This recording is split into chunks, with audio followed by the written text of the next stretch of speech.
The film Walkout was produced by HBO and released in 2006. It's about the 1968 East LA high school walkouts. Now, there's a lot of books you can read about the high school blowouts. There's Eyewitness by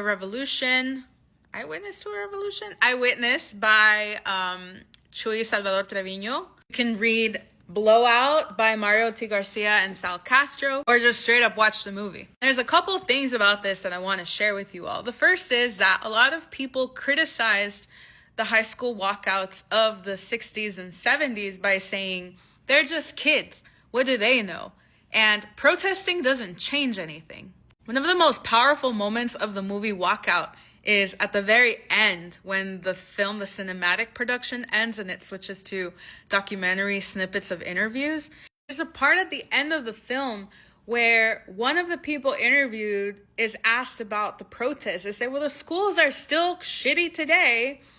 So what did all these protests lead to? What changed? Because it seems like nothing changed, right? Protests don't make a difference. And the person said, even if nothing changed, we changed. We changed.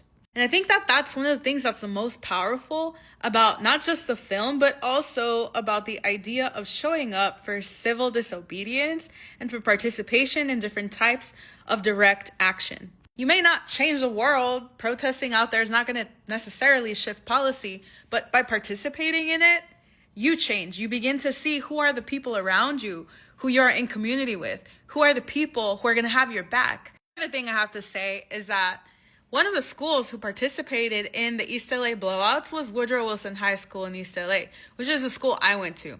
And I went to that school for many years without ever hearing a word about these blowouts or walkouts. How powerful would it have been as a student? Especially in the moment where I was a student there in the early 2000s, when they were telling us that the state was going to take over the school because of the low performance, right? All the kids were dropping out. We hated school. Nobody told us that we could amount to anything. And yet here was all this rich history of student activism. And that's something that I think is really important, that it's not lost, and the film captures it.